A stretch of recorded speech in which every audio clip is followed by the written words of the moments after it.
enseignant-chercheur en psychologie sociale. Je travaille au laboratoire de psychologie sociale à Aix-Marseille Université, à Aix-en-Provence, pas loin d'ici donc. Et dans mon laboratoire, on travaille sur, on va dire, deux grandes thématiques qui sont d'une part les croyances en général, l'analyse des croyances, pourquoi telle personne pense telle chose, pourquoi telle autre pense telle chose, etc., etc. Pourquoi un groupe entier pense ça plutôt que ça. Donc on travaille là-dessus, sur l'analyse des croyances et, ce qui est très important aussi, sur la modification de ces croyances. Comment peut-on les modifier et quelles sont les techniques qui nous amènent à modifier ces croyances et donc, ce qui va avec un petit peu plus tard, les comportements. On travaille sur les croyances et les comportements. Alors, je vous présenterai dans ce PowerPoint, dans cette conférence, cette présentation, un petit peu ce sur quoi nous on travaille.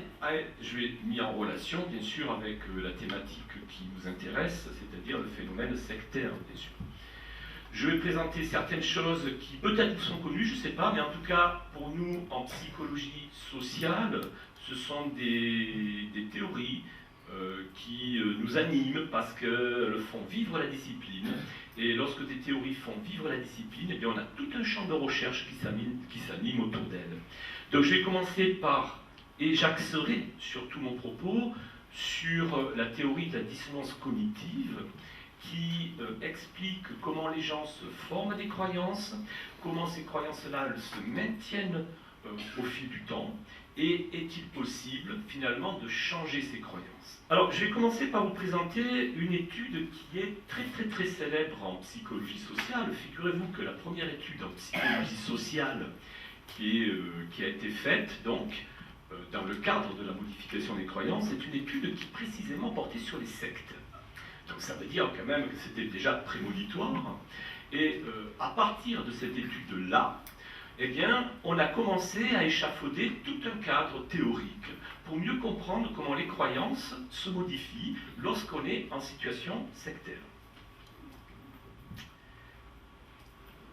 Donc, je vais vous raconter un petit peu ce qui s'est passé sous forme d'une étude de cas dans un groupe qui croyait à certaines choses. Alors, je ne vais pas tout dévoiler pour l'instant, mais voilà, je vais vous raconter une histoire très pratique dans laquelle certains psychologues sociaux se sont trouvés, on va dire, impliqués, et de par leur participation, ont essayé de comprendre comment les choses se passaient dans une secte.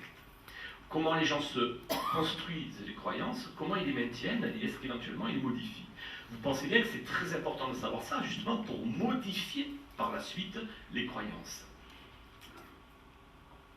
Alors voilà, c'est quand même une histoire assez ancienne, puisqu'elle date de 1954. Mais c'est à la base de tout. Hein. On peut retrouver la même histoire, les mêmes choses, dans d'autres pays, à d'autres années, sous d'autres cieux, etc., etc. Mais là, la particularité, comme je vous l'ai dit, c'est que ça fait vraiment, c'est un début d'étude des croyances en psychologie sociale. Alors, il faut vous replacer, ça se passe aux États-Unis. Et aux États-Unis, en 1954, une annonce est publiée dans un journal local qui dit ça. Une prophétie est publiée, selon quoi? Selon que la planète Clarion, la prophétie de la planète Clarion alerte la ville, fuyez le déluge. C'est-à-dire qu'il est publié ça, Lake City sera détruite. Alors Lake City, c'est la ville où vivent donc les gens. Lake City sera détruite par une lame de fond surgie du Grand Lac peu avant l'aube du 21 décembre 54. Donc ça, c'est une date symbolique, 21 décembre 54, hein, surtout le 21 décembre. Affirme Marion Kitsch, résumant des messages transmis par l'écriture automatique. Donc là, on a quelqu'un qui publie dans un journal une annonce qui, soi-disant, elle a reçu de quelque part, et elle a reçu ça sous forme d'écriture automatique. Elle dit que ces messages lui sont expédiés depuis la planète Clairon par des êtres supérieurs qui descendent parfois sur Terre dans une soucoupe volante. Au cours de la visite, ils ont observé sur la croûte terrestre des lignes de faille, présageant ce cataclysme. Une inondation submergera la côte ouest des États-Unis jusqu'à l'Amérique du Sud. Donc c'est assez effrayant, ça va sûrement attirer les regards, ça ça va sûrement se cristalliser au niveau croyance, etc., etc. Donc vous imaginez ça, ça paraît dans le journal. Hein. Alors c'est là qu'interviennent trois psychologues sociaux à l'époque, qui étaient déjà un petit peu renommés dans leur discipline, Leon Festinger, Henriken et Stanley Schachter. Ce sont trois psychologues sociaux qui justement s'intéressaient aux croyances et à la formation des croyances. Donc ce sont de grands spécialistes de la chose, surtout Festinger. Et qu'est-ce qu'ils vont faire? Ils se sont dit, tiens, là, ça serait l'occasion d'aller comprendre comment les choses se passent. C'est-à-dire qu'ils vont essayer d'enquêter, donc pour savoir déjà qui a écrit cette annonce, est-ce qu'ils peuvent aller rencontrer cette personne qui a écrit l'annonce, et ils vont même plus loin. En fait, ils vont se faire passer pour des adeptes. C'est-à-dire qu'ils vont entrer dans le groupe et voir comment les choses se passent avec leurs étudiants. Donc ils sont passés pour de vrais adeptes, mais ils ne le sont pas en réalité. Hein. Ce sont des psychologues sociaux qui sont ici pour essayer de comprendre comment les gens pensent en groupe. Et éventuellement, comment on peut modifier ses croyances et ses comportements. Donc on a ici une attitude ou une observation très participante, dans le sens où les gens sont là pour se dire, tiens, j'essaie de comprendre, je me fais passer pour un adepte, je ne suis pas un adepte, mais je me fais passer pour un adepte pour comprendre comment les choses se passent. Donc c'est une démarche très intéressante, puisque là, on n'est plus dans des livres, on va voir comment les choses se passent. Donc ils vont infiltrer un groupe d'habitants de Lake City qui se rend à des réunions tous les soirs. Et donc ils rencontrent celle qui a écrit le message que je vous ai fait lire tout à l'heure. Alors c'est Marianne Kitsch, bon, peu importe le nom. Donc vous avez la super photo là, qui pratique l'écriture automatique, qui reçoit des messages de la planète Clarion, et qui prédit donc la fin du monde le 21 décembre 1954. Donc on est dans l'année 54. Hein. Donc il y a une très très grosse menace qui pèse sur les habitants de l'année Clarion, et plus spécifiquement sur les États-Unis, c'est que là, on va avoir une fin du monde. Hein. Bon, souvent on a des déclarations de fin du monde. Hein. Mais voilà, là, l'intérêt c'est qu'on y est, les psychologues sociaux y est, ils vont essayer de décortiquer les processus pour comment ça se passe dans la tête des gens.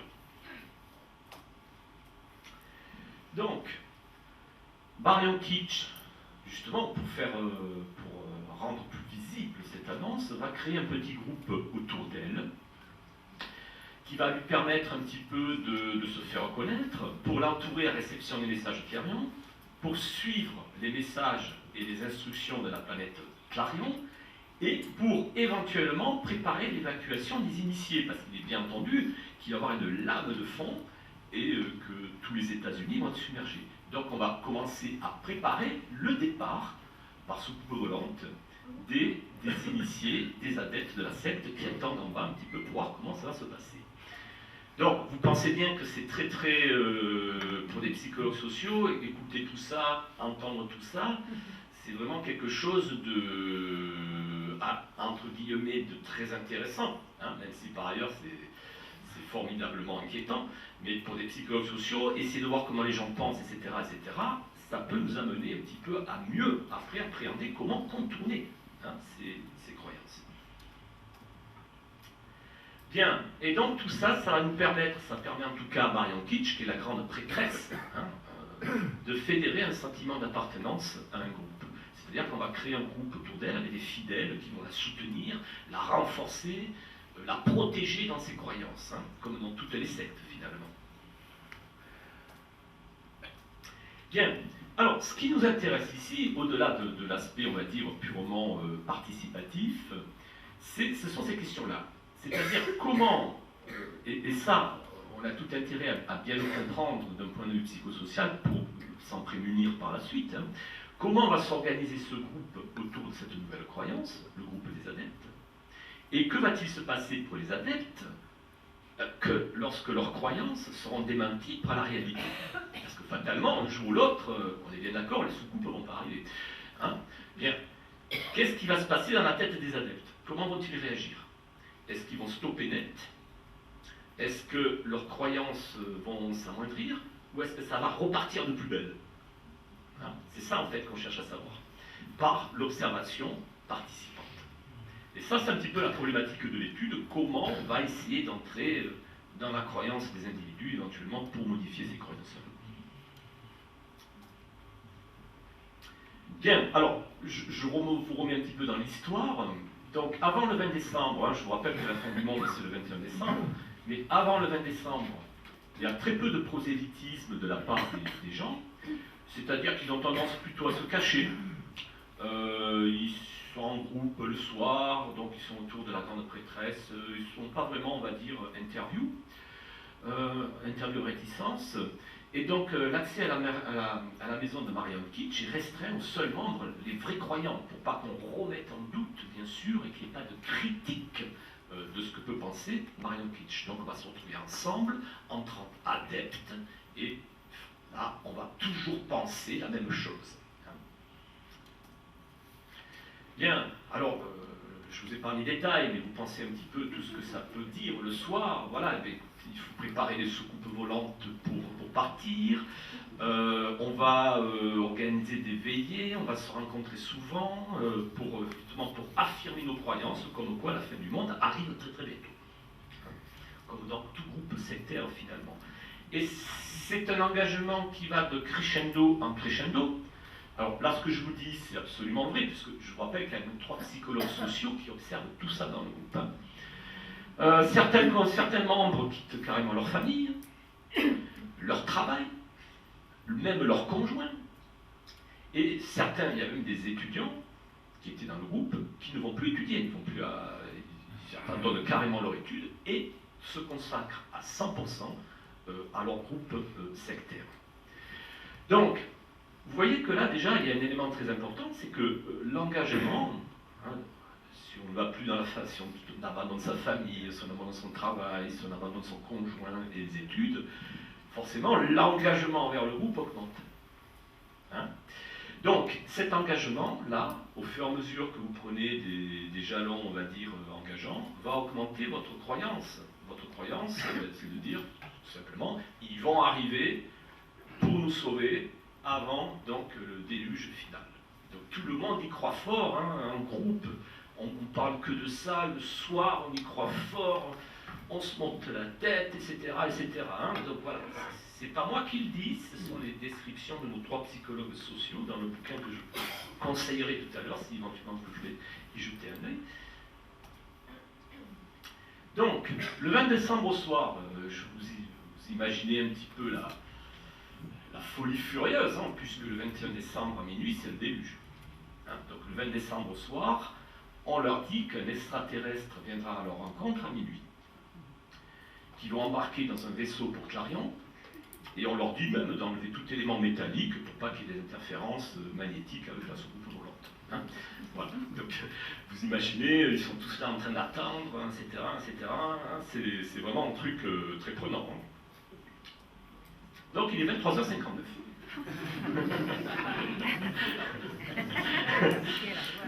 Alors là, toujours, c'est pas moi c'est les descriptions que font nos 30 psychologues sociaux, que vous pouvez me retrouver dans le bouquin que je vous indiquerai.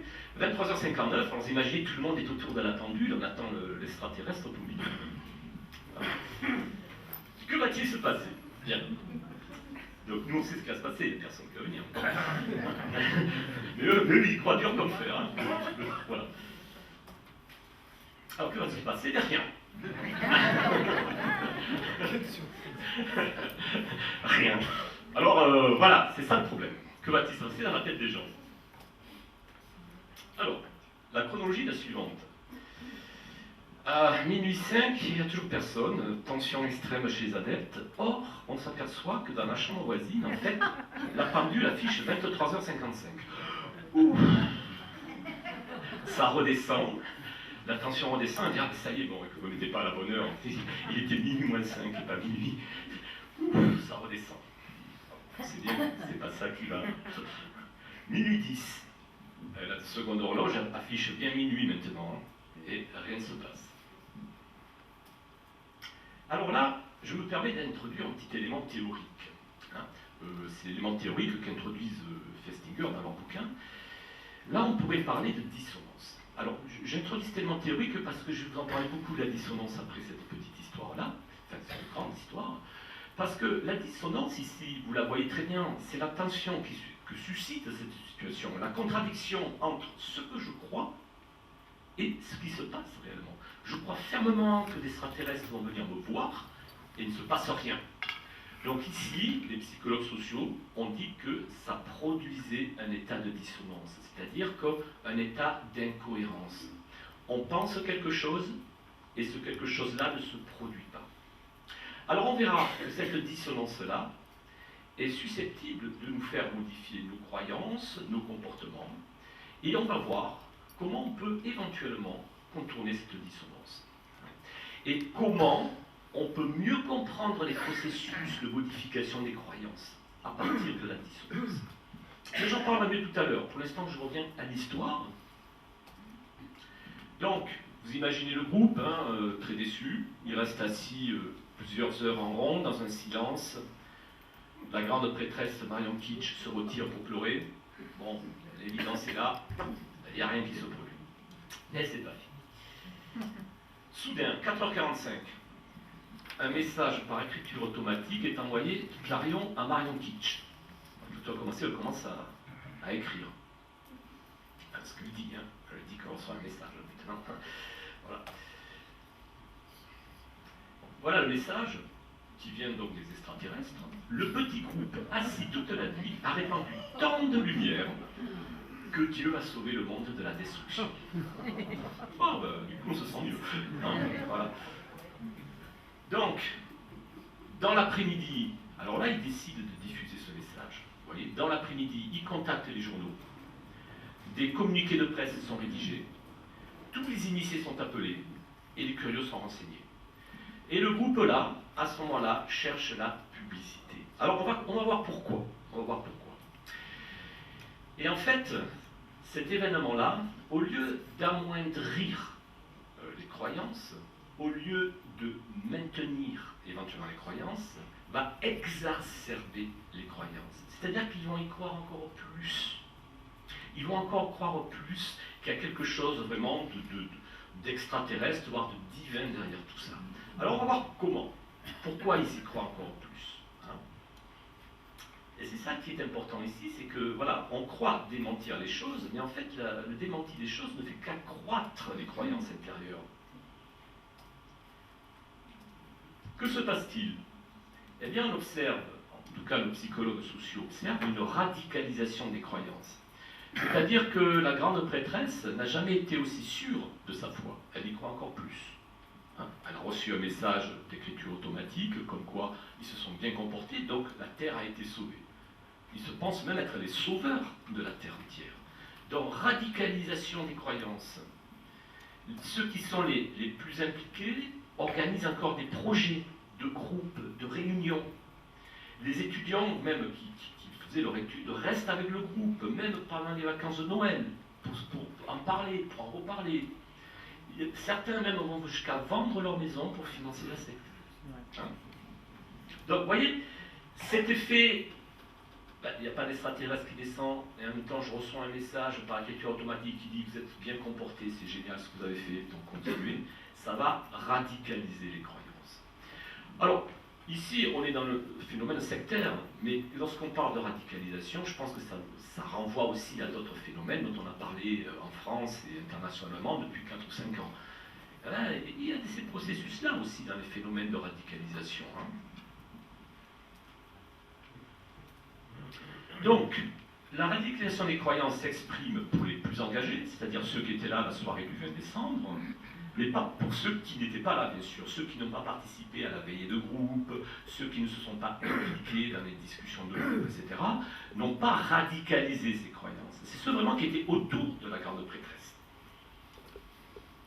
Alors là, on voit aussi qu'il y a une autre variable qui est très importante, c'est l'engagement comportemental. C'est-à-dire que lorsque vous êtes amené petit à petit à réaliser certains comportements qui vont toujours dans le même sens, par exemple, vous avez signé une pétition, vous participez aux discussions le soir, vous donnez de l'argent pour ça, vous quittez votre conjoint, vous quittez les études, vous vendez votre maison, il est évident que l'engagement ici est très très fort, très intense. Et là, puisque vous êtes finalement dans une escalade d'engagement, vous ne pouvez pas revenir en arrière. Donc la seule issue, la seule porte de secours, c'est de radicaliser ses opinions, pour justifier tout ce que vous avez fait jusqu'à maintenant. C'est un petit peu ce qui arrive ici, dans la secte, une radicalisation des opinions, parce qu'on est tellement engagé qu'il est inadmissible, inconcevable, que ça ne se passe pas comme ça. Donc on va justifier nos comportements par une radicalisation des opinions. Alors, c'est comment dire, très important de comprendre ça, parce que on comprend mieux pourquoi les gens se radicalisent d'une part, et pourquoi ils réalisent certains comportements qui vont dans le sens de radicalisation d'autre part. Et ce phénomène-là de dissonance cognitive s'initie dans tout ça. Alors, on verra mieux tout à l'heure, la dissonance cognitive, là c'était, on va dire, un premier abord très concret de la dissonance cognitive. Je vais y revenir. Donc, ça m'amène à expliquer cette histoire-là par la théorie de la dissonance cognitive.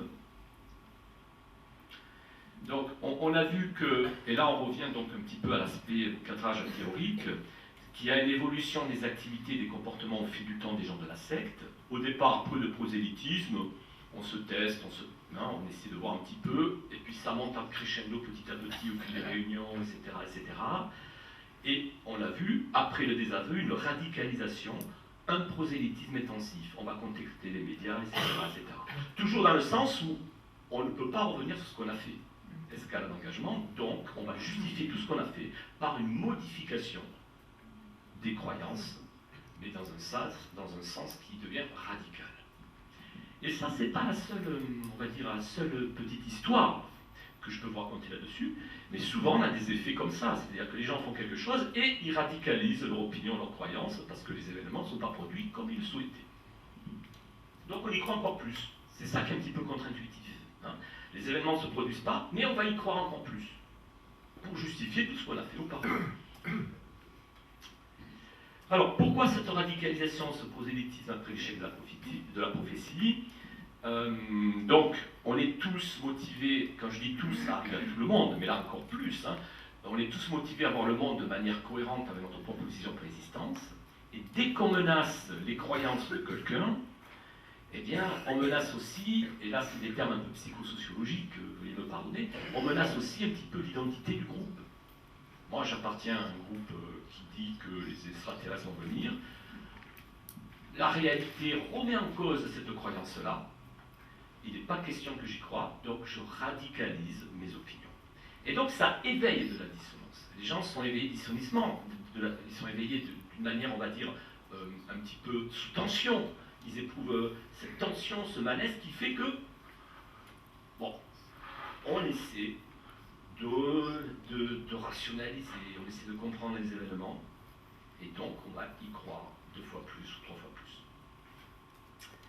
Donc, la réduction de la dissonance, qui est causée par ce que les adeptes pensent et ce que montre la réalité, parmi les membres du groupe, s'exprime par cette radicalisation, et cette radicalisation est d'autant plus forte que le support social dans lequel baignent les sujets est fort.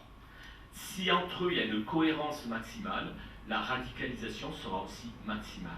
Si tout le monde s'entend bien, si tout le monde pense à la même chose, si tout le monde... Il n'y a aucune critique, aucune remarque qui est formulée, il est évident que tout va dans le même sens, et la radicalisation sera plus forte parce que on se connaît dans le groupe. On se connaît dans le groupe et ça apporte, on va dire, du soutien, du support social. Alors, je vais bientôt fini avec cette petite expérience, mais je pense que c'était vraiment très utile de commencer par là pour voir un petit peu du point de vue pratique. Finalement, le groupe sectaire ici, c'est un lieu de résistance, non pas finalement un lieu de modification que l'on peut facilement modifier comme ça d'un jour à l'autre, mais c'est réellement un lieu de résistance, de croyance, parce que donc il constitue un consensus, je vous l'ai dit, aucune critique, unanimité parfaite, une identité commune, avec une grande prêtresse qui a un rôle d'autorité, de pouvoir derrière, qui fait qu'on n'ose pas remettre en cause, si tant est qu'il y a une remise en cause, de son autorité. La dissonance, ce que vous exprimez là comme un état de tension, est réduite en convainquant les individus n'appartenant pas au groupe que les actions et la foi ont permis de sauver le monde de la destruction. On va leur dire, mais qu'est-ce que vous croyez? Heureusement qu'on a prié, Heureusement qu'on était là, parce que si on n'était pas là, assis en rond autour de Marianne Kitsch, eh ben, la Terre maintenant serait tout à fait détruite. Donc moi je crois ce que j'ai fait, je crois absolument qu'il y a quelque chose qui va se produire, ou qui aurait dû se produire, mais j'y crois encore plus fort, et ils vont vraiment arriver.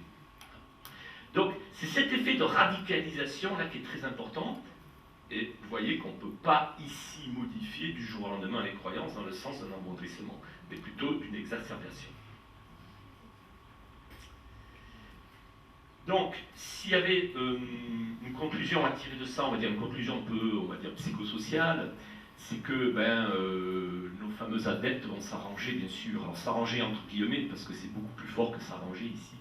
Il est facile de s'arranger avec la réalité. On va modifier ses perceptions, ses interprétations des événements. On va trouver de bonnes raisons. Et ça veut dire quoi? Ça veut dire que finalement, on n'est pas très, en tout cas les adeptes, ne sont pas très rationnels hein, à la base. Ils sont rationnels dans leur folie, s'il vous plaît. Mais d'un point de vue logique, on est amené plus à rationaliser qu'à être rationnel. C'est-à-dire qu'on va trouver les bonnes croyances qui justifient jusqu'à maintenant tout ce qu'on vient de faire. Hein, vous avez quitté votre conjoint, vous avez quitté votre travail, vous avez quitté tout, et rien ne se passe. Eh bien, on montre que justement parce que rien ne se passe, vous êtes amené à justifier tout ça. Vous n'avez pas fait tout ça pour rien. Donc vous allez aucunement radicaliser vos croyances. Donc on dit que l'homme, en fait, les adeptes, justifient a posteriori leur comportement en leur attribuant un sens, une raison. Le sens, c'est de dire, ben voilà, je fais partie du groupe et je crois encore plus fermement que les choses vont se passer comme ça. Comme moi je les vois, et comme notre grande prêtresse les voit. Et là, pour changer les choses, c'est très compliqué, très très compliqué. Alors qu'ont fait nos psychologues sociaux, évidemment, ils étaient là pour participer. Hein, ils n'étaient pas là pour changer les choses, ils étaient là pour participer.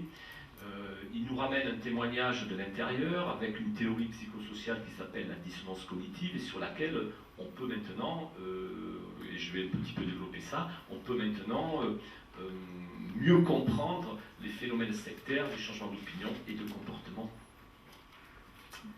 Alors, si j'avais éventuellement, je vous ai dit que je vous conseillerais un bouquin. Il y a un bouquin qui est sorti, alors ça c'est la version américaine, ça c'est la version française, que vous pouvez, si ça vous intéresse, hein, ça s'appelle L'échec d'une prophétie.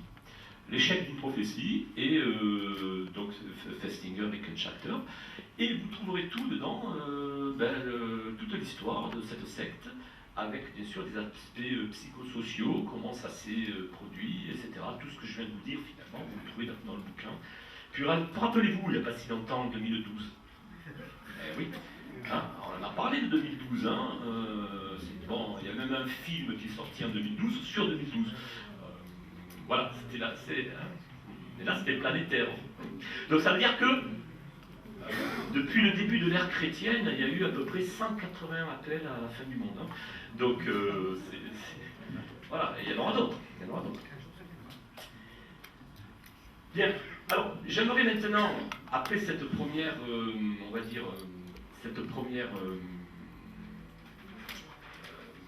illustration, revenir un petit peu sur la théorie de la dissonance cognitive et vous montrer en quoi cette théorie-là nous permet de mieux comprendre la formation des opinions et des comportements.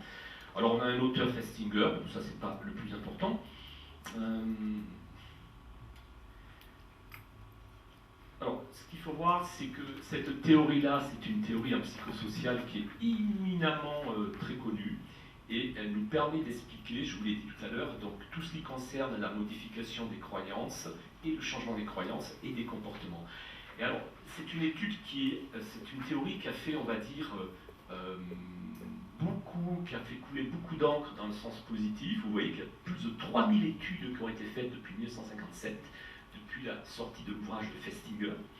Et cette étude-là nous permet de comprendre comment les gens mettent du sens dans leur vie. Comment les gens expliquent où ils en sont maintenant, par exemple. Et comment ils vont agir, non seulement au niveau de leurs croyances, mais aussi dans le cadre qui est des comportements. Pourquoi je fais ça? Et pourquoi je ne fais pas ça? Et quelle signification je mets derrière tout ça? Alors vous pensez que c'est une théorie qui est vraiment très très importante parce que et j'y travaille moi-même, et on est plusieurs dizaines à travailler en France là-dessus, sur la compréhension même des croyances et des comportements. Bon, je vais passer assez vite sur l'aspect définition, hein, mais on peut déjà s'attarder ici. La dissonance est un état de tension, d'inconfort psychologique, dans lequel se trouve une personne possédant deux opinions contraires. Ça nous arrive à tous, d'avoir deux opinions contraires. Et bien, dès que vous avez deux opinions contraires, vous êtes en état de dissonance. Alors bien sûr, ça exacerbé dans des contextes genre sectaires. Mais dans la vie quotidienne, on a tout ça. Vous voulez fumer, mais vous ne fumez pas, par exemple, eh bien, c'est de la dissonance. Hein. Et cette dissonance, c'est quelque chose qu'on va éliminer parce qu'on ne l'aime pas, cette dissonance. C'est un état de tension négatif, c'est un état qui est, on va dire, difficile à supporter, donc on va l'éliminer, cette dissonance. On va tout faire pour l'éliminer, cette dissonance. Donc, je prends un peu plus de temps. Je vais prendre quand même des exemples qui ne relèvent pas forcément des sectes ou quoi, mais c'est pour bien vous montrer que on est sur une théorie très importante qui va nous faire comprendre comment on modifie les comportements. Lorsque vous êtes avec la dissonance, on change d'opinion. Vous voyez, nos adeptes, ils ont changé d'opinion, c'est-à-dire qu'ils se sont dit, on y croit encore plus. Bien. Supposez maintenant, et là je prends un exemple qui est très basique, le cas des fumeurs. Pour changer sa dissonance, par exemple, je vais y arriver, voilà. Vous savez que fumer n'est pas bon, vous éprouvez de la dissonance. Comment vous allez faire pour réduire cette dissonance? Hein? Bien, vous ne pouvez pas dire que c'est bon pour la santé. Alors l'exemple que je vous donne là, c'est un exemple qui est très transversal, que vous pouvez appliquer sur n'importe quoi. Hein? Eh bien, trois façons de réduire sa dissonance. Vous allez changer votre comportement, vous allez vous arrêter de fumer. C'est très grave, hein, de s'arrêter de fumer, de coup comme ça. Mais ça réduire votre dissonance, parce que vous savez que c'est pas bon. Deuxièmement, vous pouvez changer vos opinions. Vous pouvez dire, ben moi le cancer, je crois pas, c'est pas parce que je fume que je vais contracter le cancer. Hein, ben, il y en a beaucoup qui raisonnent comme ça, qui disent, oh, vous savez, le cancer c'est pour les autres, c'est pas moi. Hein. Bien. Donc on va minimiser sa consommation de tabac. Ça, c'est une deuxième façon de réduire sa dissonance. On est tous passés par là, que ce soit le tabac ou autre chose. Hein. Et troisièmement, on peut se dire, ben finalement, le tabac, ça m'aide à garder ma ligne, ça me détend, etc., etc. Dans les trois cas, vous avez réduit votre dissonance du départ. Hein, parce que vous savez que vous fumez et que fumer n'est pas bon. Bien. Donc vous voyez ça, c'est trois possibilités de réduire sa dissonance. Et on est constamment dans la vie courante dans ce cadre-là. On est constamment en situation de dissonance. Parfois même, on ne se rend même pas compte qu'on réduit cette dissonance. On fait des comportements, des fois on se dit, tiens, je ne me reconnais pas dans ce comportement. Et bien, c'est que, quelque part, vous avez réduit une dissonance. Bon, je saute quelques diapos parce qu'ils ne sont pas vraiment importantes. Sachez que la dissonance, au même titre que les sectes, peut aussi produire une confiance excessive dans ses propres décisions. On l'a vu avec les sectes. Une façon de réduire sa dissonance, c'est d'être encore plus confiant dans ce qu'on fait. Vous faites quelque chose, bien, très bien, et vous avez dit, j'ai fait ça, mais c'est pas de moi. Ah, mais finalement, si je l'ai fait, c'est que j'aime bien le faire. Et vous avez excessivement confiance dans ce que vous voulez de faire. C'est parce que vous avez réduit cet inconfort, cette tension, cette dissonance, qui fait que maintenant, vous pensez que, eh bien, c'est très bien ce que vous faites. Mais à l'excès, comme nos adeptes dans la secte. Hein. Alors on peut observer dans certaines situations des escalades dans l'engagement. On l'a vu avec la secte, hein, on quitte son travail, etc., etc. Même si on vous dit que c'est pas bien de faire comme ça, au contraire, plus on vous dit c'est pas bien de faire comme ça, plus ça accroît vos croyances, votre radicalisation comportementale, puisque vous rejetez les critiques. Donc si vraiment vous êtes partant pour faire quelque chose et que quelqu'un vous assène des critiques constamment, il se peut très bien que ce quelqu'un-là perde la bataille. Et que vous décupliez vos croyances, que vous radicalisez vos croyances. Si justement on vous dit que ces croyances-là ne tiennent pas la route ou elles sont nulles. Donc faire très attention lorsqu'on parle à quelqu'un aussi. Comment aborder cette personne-là? en remettant pas en cause de front ses croyances, puisqu'on risque la radicalisation par réduction de la dissonance. Alors il y a quelques exemples célèbres, mais ça c'est des exemples historiques qui n'ont pas à voir avec les sectes, mais dans les discussions de groupe, vous savez, il y avait pas mal de choses, et on explique certains éléments historiques, par exemple la guerre du Vietnam, le Watergate, par des prises de décision en groupe où aucune critique n'a été émise envers une autorité. Vous voyez? Et on a cette relation, alors je ne veux pas faire on va dire d'homologie entre ce qui se passe dans les sectes, dans les groupes où il y a des décisions qui se prennent, c'est pas là mon propos, mais c'est juste pour voir que cette dissonance-là, elle se transfère facilement d'un groupe à un autre. On peut très bien trouver de la dissonance en situation de secte, mais il y a de la dissonance aussi dans des groupes de décision, on va dire, où les décisions doivent être politiquement prises et avec tact. Donc il y a de la littérature là-dessus, hein, beaucoup de littérature qui montre que eh bien, il faut faire très attention lorsqu'on prend des décisions, à tel point qu'on a tellement besoin d'être consonant, d'évacuer cette dissonance, qu'on va balayer toute information qui est contraire à nos opinions. On va critiquer, on va déformer, ignorer, et vraiment, si vous êtes convaincu de ce que vous avancez, hein, maintenant on peut très bien avoir l'esprit critique et se dire, tiens, je veux bien entendre votre point de vue. Mais vous avez aussi des individus qui sont vraiment très fermés et qui n'acceptent pas que l'on remette en cause leur opinion. À ce moment-là, on recherche la consonance, on va se préserver de l'opinion des autres, on va radicaliser la nôtre. On va renforcer nos croyances. Alors je vous donne un exemple, hein. On a pas mal travaillé, enfin ce sont nos collègues, on a pas mal travaillé sur les aspects religieux de la dissonance. Même sous des groupes religieux. Alors vous voyez, bon, les expériences datent de 62, hein, c'est pas récent, mais il y a des nouvelles qui ont été faites sur d'autres aspects, et on trouve à peu près les mêmes résultats. Alors là, ce sont des collègues qui sont allés voir des chrétiens évangéliques pratiquants, et on leur demandait de lire un texte, de réciter devant un magnétophone un texte remettant en question la suprématie du Christ. Donc c'est quelque chose d'abominable pour ces gens-là, on est d'accord, hein. Donc il y a une forte dissonance. Comment ils vont réduire cette dissonance? Puisqu'on va menacer leur identité sociale, est-ce qu'ils vont se dire, bon, finalement, le Christ, je crois pas. Non, pas du tout. Qu'est-ce qu'ils vont faire? Ils vont réduire leur dissonance en oubliant le contenu du message. Quand on leur demande alors, qu'est-ce que vous avez lu? Oh, vous savez, je ne me rappelle plus, c'est des balivernes, etc., etc. Donc, on a ici une réduction de la dissonance par oubli du contenu du message. Vous voyez que la dissonance peut s'exprimer de différentes façons. Hein? Bon, ça nous est peut-être tous arrivé d'avoir un message qui contredit un peu nos opinions, puis finalement on le met un peu de côté, oui, bon, c'est pas grave, c'est pas... Bien, là, on a un effet de réduction de la dissonance. L'intérêt ici, c'est que ça c'est pas l'étude qui se fait sur des étudiants ou n'importe qui, c'est vraiment, ils sont allés vraiment dans des groupes, ici religieux, je ne dis pas que c'est une secte, mais c'est des religieux, hein, qui expriment des croyances très très dures et très très fermes. Vous avez aussi une autre expérience qui, alors vous voyez, c'est les années 70, on s'intéressait beaucoup à la dissonance dans les groupes religieux. Là, on demande à des jeunes femmes aux croyances religieuses affirmées de se prononcer sur la divinité de Jésus. On leur présente un texte montrant que le christianisme était une mystification. Donc là, quand même, on y va fort, hein.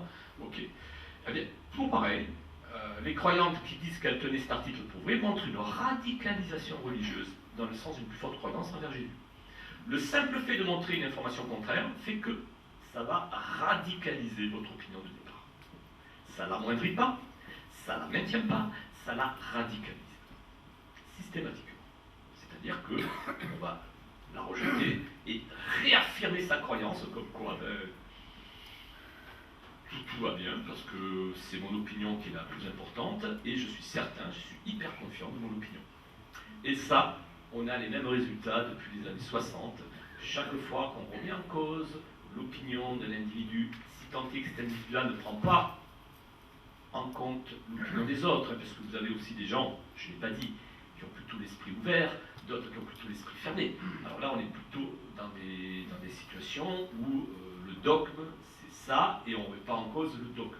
Et dès qu'on attaque le dogme, paf, radicalisation. Donc, il y a aussi, alors je dois avoir plus que 10 minutes, donc je me dépêche, il y a aussi ce qu'on appelle la justification de l'effort, c'est la tendance à apprécier davantage un objet convoité lorsque ce dernier est dur à atteindre. Hein. Vous voulez entrer dans un groupe, par exemple, un groupe un peu fermé, et on vous demande de faire certaines choses. Bon, il faut payer, il faut aussi faire plein de choses. Il est évident que plus vous faites de l'effort pour entrer dans ce groupe-là, plus vous allez apprécier le groupe dans lequel vous êtes entré. Donc vous allez justifier votre effort. Hein, vous allez justifier votre effort d'être entré dans le groupe. Et là aussi, c'est une réduction de la dissonance. Vous avez une certaine dissonance lorsque vous voulez entrer dans le groupe. Vous allez réduire cette dissonance en jugeant que le groupe dans lequel vous êtes entré est formidable, quoi qu'il fasse. Alors cette justification de l'effort, elle s'exprime dans certaines situations. Par exemple, la situation de bizutage. Hein, quand on est buzuté, vous savez, il y a eu dans les écoles, etc. Maintenant, c'est interdit par la loi, hein, soi-disant. Mais voilà, le bizutage, c'est ça, le bizutage. Hein, c'est-à-dire qu'on fait de l'effort pour entrer dans un groupe, et une fois qu'on est dans le groupe, eh bien, le groupe est génial, quoi qu'il fasse. Ça explique aussi les châtiments corporels, religieux, les renforcements du sentiment d'affiliation au groupe.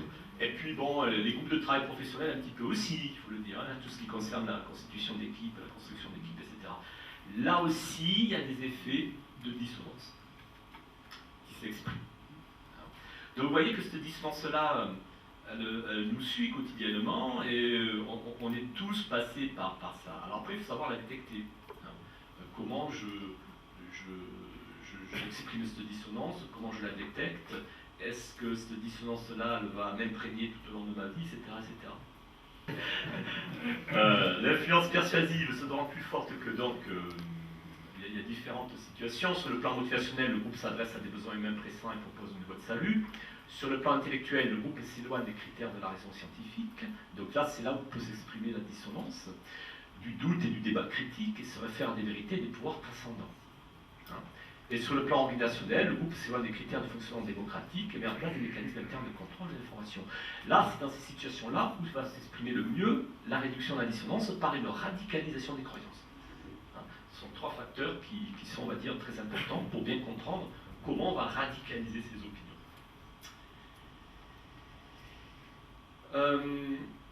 Alors, je pourrais en disserter toute la journée, hein, mais bon, il faut faire des choix. Surtout quand on me laisse le micro, moi je parle. Donc, l'exposition sélective à l'information, là aussi, je n'ai pas lu tout à l'heure, hein, lorsque vous êtes en état de dissonance, vous allez sélectionner l'information que vous souhaitez lire. Vous allez sélectionner, mais vraiment sélectionner. Là, on a des études qui montrent que les gens, vous leur donnez un texte, ils vont retenir uniquement les arguments, les mots qui leur conviennent. Point la ligne. Et ils vont vous les réciter. Et puis on vous dit ça là. Ah bon, je n'ai même pas vu qu'il y avait. Donc, ah oui, on a une exposition sélective à l'information. Là aussi, c'est une réduction de la dissonance. On ne veut pas se remettre en cause, donc on va sélectionner l'information qui nous arrange. Je vais aller assez vite. Vous savez comme moi que sur les réseaux sociaux, c'est en abondance, que toutes sortes d'informations circulent.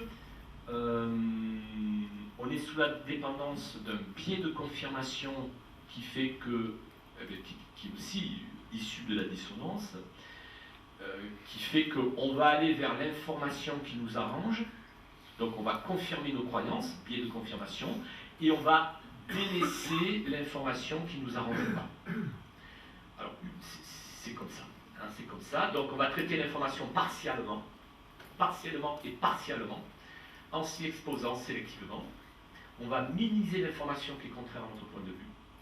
On va auto-entretenir des opinions, des préjugés, voire des stéréotypes. Parce que si vous lisez toujours les mêmes choses qui vont dans le sens de vos préjugés, vos stéréotypes, il est évident que vous ne pouvez pas sortir. C'est un cercle vicieux. Or, quand vous allez sur Facebook, sur Internet ou d'autres choses, vous tombez dans des réseaux où on va toujours abonder dans votre sens. Hein. Vous allez vous inscrivez dans des groupes, etc., qui font que on va toujours vous donner de l'information qui ne vous contredit pas. Donc, acceptation unique de l'information dans le sens des croyances. Et là, c'est le biais de confirmation, c'est issu de la dissonance, mais c'est terrible, le biais de confirmation. c'est un élément qui est de résistance et de radicalisation des croyances qui est terrible. Terrible dans le sens qu'il est très très dur de le contourner. Alors, il y a certaines possibilités, mais c'est humainement parlant très très dur de le contourner parce qu'on a tous en nous le biais de ne pas trop s'exposer à l'information qui est contraire. Alors je vous l'ai dit, hein, ça dépend parfois de la personnalité des individus, esprit ouvert, esprit fermé. Bon, je passe là-dessus, ça nous amènerait un peu trop loin. Je vais peut-être aller vers la conclusion. Là, on a montré, hein, juste pour vous dire qu'on a montré, on a lancé des messages sur les réseaux sociaux et on s'aperçoit que les messages qui contredisent les opinions des individus ne sont pas pris en compte.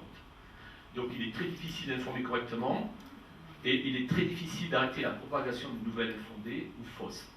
Ça devient quasiment impossible. Parce que les gens ne veulent pas remettre en cause leur opinion. C'est grave, hein, c'est comme ça. Voilà, donc je vais passer à la conclusion. Alors, on abreuve aussi tout ce qu'on appelle les théories du complot. On y travaille beaucoup là-dessus. On travaille beaucoup aussi, parce que ça c'est un phénomène issu de la dissonance, sur les théories du complot. Les complots, certains vont vous dire que la Terre est plate. D'autres vont vous dire que les Américains ne sont jamais allés sur la Lune. Plein de choses comme ça. Voilà. Et donc là aussi, c'est un phénomène de biais de confirmation et de réduction de la dissonance. Voilà, je ne vais pas aller plus loin parce que ça nous amènerait encore pour une vingtaine de minutes. Simplement, juste vous montrer, on va dire, les différentes, on va dire, possibilités. Alors j'ai mis cette photo parce que pour moi elle est très symbolique. Je pense que vous la connaissez. Hein, c'est lors d'une manifestation nazie. Tout le monde lève le bras sauf une personne qui résiste. Je trouve cette photo formidable. Et alors je ne sais pas ce qui est devenu du monsieur. Je pense que voilà. Mais vous voyez que quand même, une lueur d'espoir, on peut résister face à la pression et la plus grosse dépression ici. Hein. Et cette photo-là, elle est virale, elle a fait pas mal le tour. Hein. Donc on travaille beaucoup sur la dissonance, sur la diffusion de la responsabilité, sur la résistance au changement individuel et groupal. Bien sûr, et je n'ai pas eu le temps de vous les montrer, sur tout ce qui concerne la radicalisation aussi politique, dans les groupes politiques, et bien sûr religieuses, et tout ce qui est, on va dire, comment on se projette dans le futur avec les escalades d'engagement, et comment ces escalades d'engagement peuvent impacter nos opinions, nos croyances. Vous l'avez vu, hein, on a vu la guerre du Vietnam, des choses comme ça, en très peu de temps, mais on l'a vu. Et tout ça, ça fait partie, on va dire, de la modification des croyances, des changements comportementaux, et ça explique, et j'en reviens au titre de mon intervention, l'ensemble des phénomènes de résistance que l'on peut observer, que l'on peut, on va dire, combattre, mais je vous l'ai dit, il faut avoir les moyens de le faire. Alors on y réfléchit, parce qu'on travaille sur la résistance, mais avec aussi grande difficulté, mais on peut y arriver éventuellement. Hein, voilà. Et dernier point, je crois que c'est un dernier point, aussi, je vais parler de théories du complot qui nous embêtent un petit peu la vie parfois, parce qu'elles sont là, elles sont très prégnantes, elles font partie de tout ce qui est résistance au changement. Je vous remercie pour votre aimable attention.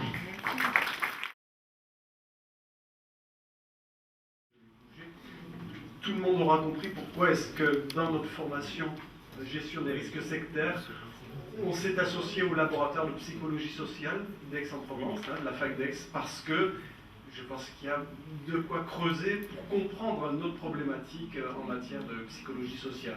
Alors j'avais une petite question, je profite que c'est moi qui ai le micro, un petit privilège que je m'octroie.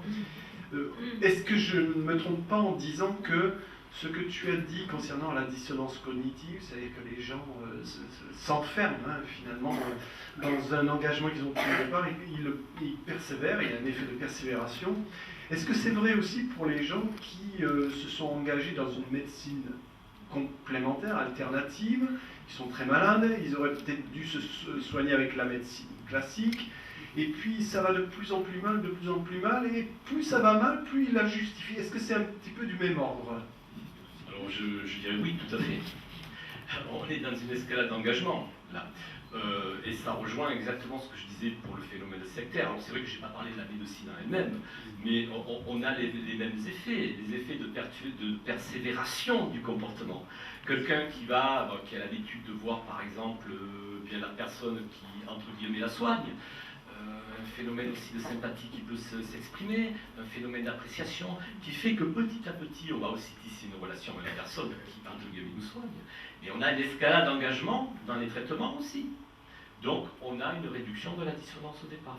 Et cet engagement-là va modifier vos croyances, cet engagement-là va radicaliser vos croyances. J'y crois encore plus.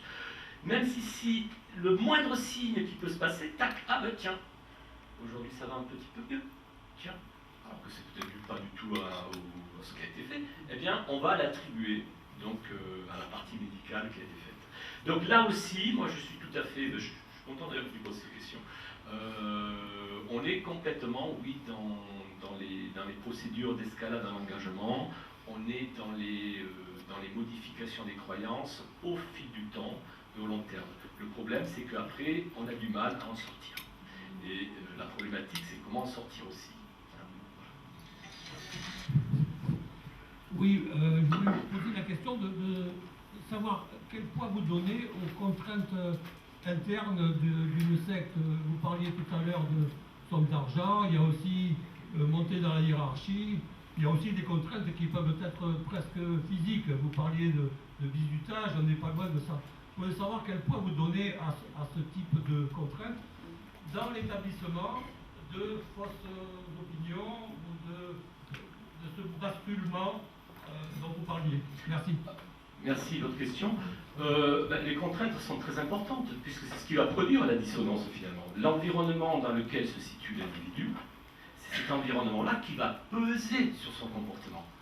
Donc cet environnement-là, qui peut-être peut s'exprimer sous forme de contrainte, fait partie de la dissonance. Et là, j'irai plus loin. Alors, je n'en ai pas parlé parce que j'ai un temps limité. On travaille dans notre laboratoire sur tout ce qui concerne la soumission librement consentie. C'est-à-dire que la soumission librement consentie, c'est un type de soumission où on vous engage progressivement dans un contexte de libre choix. Voilà. Alors, il se peut qu'il y ait de la contrainte.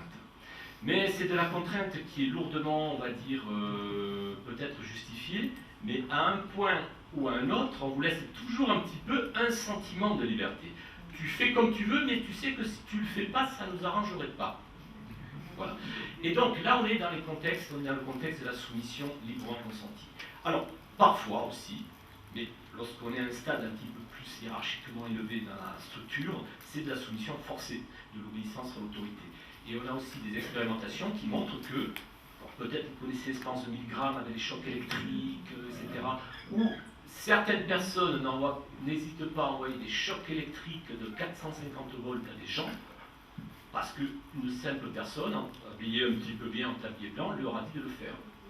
Donc, moi je dirais, s'il fallait un petit peu hiérarchiser les choses, c'est que lorsqu'on entre dans un groupe, on est plutôt dans le cadre d'une soumission librement consentie, c'est-à-dire qu'on prend connaissance de ce qui se passe à droite et à gauche. On vous fait comprendre que si vous appartenez au groupe, il faudrait faire ça plutôt que ça, assez gentiment dans un premier temps. On vous laisse un sentiment de liberté, et au fur et à mesure qu'on grandit un petit peu dans ce groupe, ça devient de la soumission forcée, voire de l'obéissance à l'autorité, qui peut être représentée ici comme la prêtresse du groupe des adeptes. Donc voilà, pour moi, il y a deux champs théoriques. Et pour venir aux contraintes, c'est plus effectivement partie de la soumission librement consentie, mais aussi de l'obéissance à l'autorité. Et donc de l'environnement sur lequel pèsent les croyances et les comportements. Est-ce que j'ai parfois en psychologie sociale, c'est que dans un groupe qui partage la même opinion, on demande à quelqu'un de tenir un rôle qui, on va dire, prône l'opinion inverse. C'est-à-dire qu'il va se dire, ben non, ce que vous dites, j'y crois pas du tout, supposons que quelqu'un vienne ici et dise ce qu'on raconte c'est nul, etc., etc. Pour voir un petit peu la réaction des individus dans la salle. Alors, on ne l'a pas fait dans ce cadre-là, bien sûr, on l'a fait dans le cadre du sida, par exemple. Tout le monde dit c'est des préservatifs, et quelqu'un disait non, les préservatifs c'est nul. Et on voyait un petit peu les réactions. Bon, alors pour en revenir effectivement à votre question, il est évident que si on partage tous la même opinion, si on est toujours dans le même sens, effectivement qu'on risque de sortir de cette séance-là à midi comme étant, on va dire, plus en faveur de ce qu'on raconte qu'avant la réunion. Le problème, c'est qu'il n'y a pas d'enquête pour le montrer, donc ça peut être un phénomène inconscient. Après, bon, il me semble que c'est quand même assez, on va dire, c'est tout à fait viable de le faire et tout à fait sain de le faire, parce qu'il faut quand même s'opposer, on va dire, à certains groupes qui ne pensent pas ou qui pensent le contraire. Et s'il n'y a pas, on va dire, des lanceurs d'alerte ou des éclaireurs de conscience, bien heureusement que, enfin, je ne veux pas faire de la publicité, bien heureusement que nous sommes là, hein, pour mettre le doigt sur certaines choses. Et après, bien sûr, les critiques, il y en aura tout le temps. Hein. Mais je pense que, comme groupe social, c'est vrai qu'on forme un groupe social, on a peut-être une identité, mais combien d'autres partagent les opinions inverses? Et je ne pense pas qu'on fasse le poids, si on regarde sur Facebook tout ce qui se passe, par ailleurs sur Internet tout ce qui se passe. Excusez-moi, c'est mon côté militant qui ressort un peu. Il est évident qu'on a tout intérêt à se retrouver assez souvent pour en parler, pour construire des choses ensemble. Voilà, ça c'est le côté militant que je partage avec vous. Mais on peut se remettre en cause, on peut très bien analyser les arguments inverses. Mais une ligne directrice aussi, c'est très important d'en avoir une, je pense. Et le côté militant de la chose, c'est aussi très important. J'avais deux questions. La première, c'était... et donc, j'imagine que radicalisation, ça implique de nouveaux comportements. Donc, tout d'un coup, la croyance qui auparavant était, je l'apercevais comme jouet utile du comportement, en fait, d'un coup, elle vient créer, en quelque sorte, de nouveaux comportements. Donc j'ai du mal à voir, effectivement, dans quelle mesure, qu'est-ce qui, en quelque sorte, prend la main. Est-ce que c'est tantôt plus la croyance, tantôt plus le comportement? Si ça change, à quelle occasion ça varie? Donc ça, c'était ma première question. Et la seconde, c'était, vous avez... Donc là, on a vu, effectivement, comment on pouvait avoir cette radicalisation. Et à la fin, vous indiquiez qu'il y avait des recherches aussi pour savoir justement comment on pouvait en sortir. Et je voulais savoir si vous aviez des informations vis-à-vis de ça. Moi, j'avais compris qu'il y avait...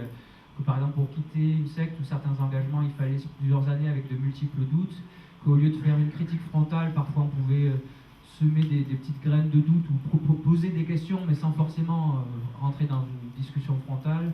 Et encore sinon plus de participation et diminution des gens qui nous diraient ce qu'il faudrait faire. Enfin, je pense qu'il y a... Enfin, je ne sais pas quelle piste vous auriez à ce niveau-là. C'est très complexe. Je vais prendre votre première question déjà. Alors les expériences qui ont été faites là, dans les années 70, pas sur les sectes, mais sur d'autres thématiques, et on s'aperçoit, alors c'était sur des jeunes femmes, ou peu importe, et on s'aperçoit en fait qu'on arrive à modifier, là j'en arrive tout doucement sur votre deuxième question, on arrive à modifier les croyances, on arrive donc à modifier les comportements par des techniques dites d'engagement que vous pouvez retrouver dans un petit traité de manipulation et de jouer pour moi, et on s'aperçoit que lorsque les gens sont engagés, et donc prêts à radicaliser, ils radicalisent non seulement leur opinion, mais aussi leur comportement. C'est-à-dire que ce sont des gens qui vont dans la rue distribuer des tracts, alors qu'avant ils ne le faisaient pas.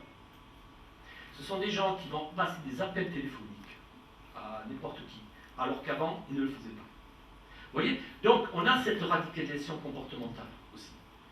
Et c'est éminemment complexe, votre question est complexe dans le sens parce qu'on ne pourra jamais dire c'est les opinions qui ont déterminé les comportements ou c'est les comportements, les pratiques qui ont déterminé les opinions. C'est vraiment très articulé, très imbriqué et vraiment faire la part des choses devient très compliqué. C'est pour ça que moi je suis très... Alors, j'ai un naturel prudent, mais là je suis très très prudent. Moi j'aime bien parler de choses qui ont été prouvées, expérimentalement prouvées. Et je suis toujours mal à l'aise lorsque je dois me prononcer sur des choses, notamment dans le milieu de la radicalisation des croyances, qui n'ont pas été prouvées. Alors, on a énormément de mal en ce moment à... bon, vous connaissez la thématique de la radicalisation. On est plusieurs psychologues sociaux à essayer de trouver certaines procédures, certaines techniques qui pourraient éventuellement, non pas déradicaliser, parce que ça, c'est éminemment complexe, mais des procédures d'anti-radicalisation, prendre le l'envers. Déradicaliser si, alors je parle mieux religieux, hein. La déradicalisation, selon nous, elle ne peut se faire que si l'autorité suprême a dit de faire. Ouais. Maintenant, prendre des mesures d'anti-radicalisation, ça on peut le faire. Couper court à des discours qui semblent, on va dire, un petit peu dangereux. Ça, éventuellement, on sait le faire. On a des techniques d'inoculation persuasive, des choses comme ça, par exemple. Mais encore faut-il bien les tester. Et là, je ne m'aventurerai pas, parce qu'on est tout début de tout ça. On a des techniques de soumission sans pression, bon, un petit traité de manipulation à l'usage de gens, par exemple, qui pourraient amener les gens à prendre une autre route. Mais ça, il faut l'identifier assez tôt. Parce qu'une fois que la croyance est cristallisée, elle est immédiatement complexe à changer. Et donc, elle va déterminer les comportements. Elle est immédiatement complexe à changer. Et là, c'est un gros travail à faire. Un gros travail à faire. Alors, on est plusieurs psychologues sociaux à réfléchir là-dessus. Et on travaille même sur les théories du complot, par exemple. Comment casser ces théories du complot. On est une dizaine de chercheurs en Europe à travailler là-dessus. Et on se casse la tête là-dessus. Donc, c'est vraiment des thématiques saillantes. De là, vous donnez des recettes. Alors, vous parlez d'entretien motivationnel, ok. Mais là, je pourrais vous sortir, je pourrais vous donner pas mal d'études qui montrent que ça ne fonctionne pas non plus. Vous voyez, en même temps, il y a des études qui montrent que ça fonctionne et il faut s'intéresser à la significativité des effets, statistiques, etc., à la taille des effets. Et puis, il y a d'autres études qui montrent que ça ne fonctionne pas. Donc, c'est pour ça qu'il faut y aller avec précaution. Extrêmement précaution, parce que si on se plante, on risque encore de radicaliser encore plus la personne. Je suis désolé pour les autres questions, mais pour ceux qui voudront approfondir, ils feront la spécialisation dans le MOOC en psychologie sociale. Merci à Fabien Girandola. Je suis désolé. Il n'y a pas de tout.